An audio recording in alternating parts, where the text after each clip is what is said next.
Now important parallels of latitude, इसके बारे में हम लोग जानेंगे। जो इम्पोर्टेंट पैरेलल्स ऑफ लैटिट्यूड है उसमें क्या क्या आते हैं, टॉपिक ऑफ कैंसर आते हैं, फिर कौन कौन से जोन हैं वो आते हैं। अगर नॉर्थ में चले जाए तो टॉपिक ऑफ कैंसर है, साउथ में चले जाए तो टॉपिक ऑफ कैप्रिकॉन है। जो अलग अलग जोन है, जैसे कि यहाँ पर देखिए एक है नॉर्थ टेम्परेट जोन, इसमें जो वातावरण है काफ़ी अनुकूलित होता है। इक्वेटर को जो है टॉरिड जोन कहा जाता है, क्योंकि यहाँ पर हीट जो है वो ज़्यादा डायरेक्ट पड़ती है, तो इसे इसमें जो है हीट ज़्यादा, यहाँ पर इस एरिया में हीट जो है ज़्यादा होता है, इसलिए इसे टॉरिड जोन कहा जाता है। जो टेम्परेट जोन होता है उसमें जो है अनुकूलित हीट होती है, मतलब कि सही होती है, ना ज़्यादा ठंडा होता है ना ज़्यादा गर्म होता है। तो ये जो जोन होता है टेम्परेट जोन, ये काफ़ी अच्छा जोन होता है। फिर आता है फ्रिजिड जोन, मतलब काफ़ी यहाँ पर बर्फबारी होती है, मतलब कि यहाँ पर गर्मी पड़ती नहीं है, एकदम ठंड इलाका होता है, तो इसे जो है फ्रिजिड जोन कहा जाता है, जो कि नॉर्थ पोल और साउथ पोल में होता है। उसी तरह से साउथ में जो साउथ का जो टेम्परेट जोन है उसे साउथ टेम्परेट जोन कहा जाता है। साउथ में ट्रॉपिक ऑफ कैंसर है जो कि 23.5 डिग्री साउथ में है, और ट्रॉपिक ऑफ कैंसर जो नॉर्थ में है वो 23.5 डिग्री नॉर्थ में है। फिर इधर हो गया नॉर्थ पोल और इधर हो गया साउथ पोल। इसी के बारे में इसमें बताया जा रहा है। Beside the equator 0 degree, the North Pole 90 degree and the South Pole 90 degrees, there are 4 important parallels of latitude. एक है टॉपिक ऑफ कैंसर जो कि 23.5 डिग्री नॉर्थ पे है इन द नॉर्दर्न हेमिस्फीयर। दूसरा टॉपिक ऑफ कैप्रिकॉन जो कि है 23.5 डिग्री साउथ में है, ये इन द सदर्न हेमिस्फीयर। फिर तीसरा है आर्टिक सर्कल जो कि 66.5 डिग्री नॉर्थ में है ऑफ द इक्वेटर। एंड 4 है Antarctic circle at 66.5 degree south of the equator.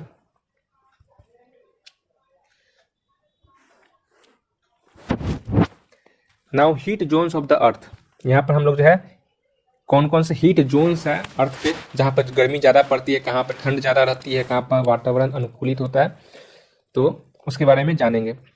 The midday sun, the midday sun is exactly overhead at least once a year on all latitudes in the between the tropic of Cancer and the tropic of Capricorn. This area therefore receives the maximum heat and is called the torrid zone.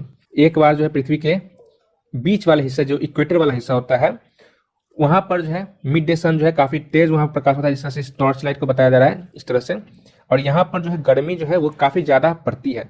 ये जो है Tropic of cancer और tropic of Capricorn के बीच वाला होता है, equator वाला भाग होता है Tropic of Cancer and Tropic of Capricorn. This area therefore receive the maximum heat and is called torrid zone.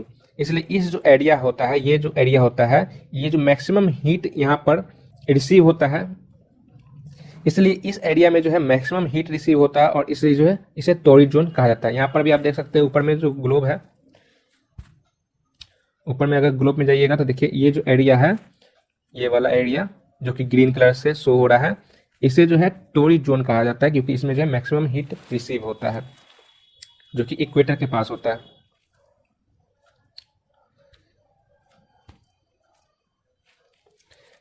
The midday sun never shines overhead on any latitude beyond the Tropic of Cancer and the Tropic of Capricorn.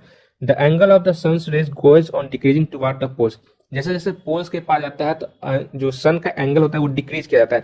तो देखिए इस area में जहाँ पर अगर mid day है, सन है, तो यहाँ पर हीट ज़्यादा रिसीव होगा, लेकिन जैसे जैसे एंगल जो है टेढ़ा होगा, ठीक है ना, पोल्स की तरफ जाएगा, पोल्स क्या है, टिल्टेड है, तो यहाँ पर जो रिसीव होगा हीट, ये एरिया में रिसीव नहीं होगा और ये एरिया में रिसीव नहीं होगा। तो यहाँ पर जो है इसे फ्रिजिड जोन कहा जाता है, और बीच वाला जो है ये वाला एरिया जो है ये टेम्परेट जोन कहा जाता है। ये वाला जो एरिया है ये टेम्परेट जोन हो गया।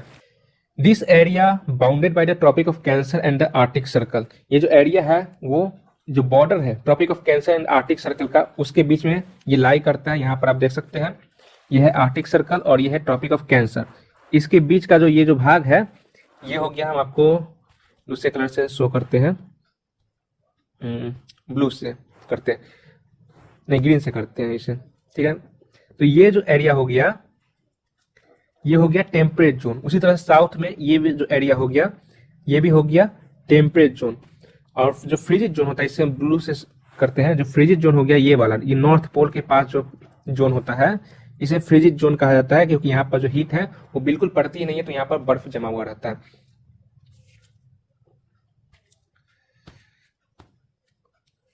दिस एरिया है moderate temperature, these are therefore called temperate zone, इसलिए इसे जो है टेम्परेट जोन कहा जाता है। फिर उसके बाद areas lying between the Arctic Circle and the North Pole in the northern hemisphere and the Antarctic Circle in the South Pole in the southern hemisphere are very cold. It is because here the sun does not rise much above the horizon, therefore its rays are always slanting and provide less heat. These are therefore called frigid zone. Frigid zone के बारे में हमने बता दिया आपको कि जो area है वहां पर जो है सन की हीट जो है वो नहीं उतनी पहुंच पाती है, जिसकी वजह से वहां पर जो है ठंड की जो मौसम होते हैं वो ज्यादा होती है और अधिकतर वहां पर बर्फबारी पड़ती है, तो इसलिए इसे जो है फ्रिजिड जोन कहा जाता है, वेरी कोल्ड। फिर आता है यहाँ पर लॉन्गिट्यूड। इससे पहले हमने जो है लैटिट्यूड के बारे में पढ़ा था, तो लैटिट्यूड जो है वो इस तरह से हॉरिजॉन्टल हो गया, ठीक है, ये लैटिट्यूड हो गया, ये बीच में इक्वेटर, फिर ये लैटिट्यूड, ठीक है। अब ये लॉन्गिट्यूड, लॉन्गिट्यूड हो गया इस तरह से लंबा, ठीक है, ये जो हो गया हम इसको दूसरे कलर से शो करते हैं, चलिए रेड से शो करते हैं, ये हो गया, ये जो हम रेड से शो कर रहे हैं ये हो गया लॉन्गिट्यूड। लॉन्गिट्यूड का इसलिए हमें जरूरत पड़ता है क्योंकि अगर हमें किसी प्लेस को लोकेट करना है तो हमें जो है लॉन्गिट्यूड का इस्तेमाल करना होगा। सिर्फ लैटिट्यूड से जो है हम लोग उस प्लेस को लोकेट नहीं कर सकते हैं मैप में, इसलिए हमें जो है लैटिट्यूड एंड लॉन्गिट्यूड दोनों की जरूरत पड़ती है किसी पॉइंट को लोकेट करने के लिए। अगर आपने ग्राफ बनाया होगा तो ग्राफ इस तरह से रहता है, तो मान लीजिए इसे ए हो गया और इसे 1 हो कर देते हैं, 1 2 ए बी। अब मान के चलिए हमें जो है इस पॉइंट को लोकेट करना है, तो हम इसको क्या कहेंगे, A1, A1 के बीच में ये पॉइंट जो है ये इंटरसेक्ट कर रहा है। अगर हम इस पॉइंट को लोकेट करना है तो हम इसे क्या कहेंगे, B2। तो हमें जो है लैटिट्यूड एंड लॉन्गिट्यूड इन दोनों का जरूरत पड़ रहा है किसी पॉइंट को लोकेट करने के लिए। सिर्फ लैटिट्यूड से हम इसको शो नहीं कर सकते। अगर हम यहाँ पर ए को शो करेंगे, मान लीजिए इसको हमको लैटिट्यूड से शो करना है, तो हमको क्या करेंगे, हम सीधे ए लिखेंगे, लेकिन ए क्या है, 1 पे है या फिर 2 पे है, हमें नहीं पता।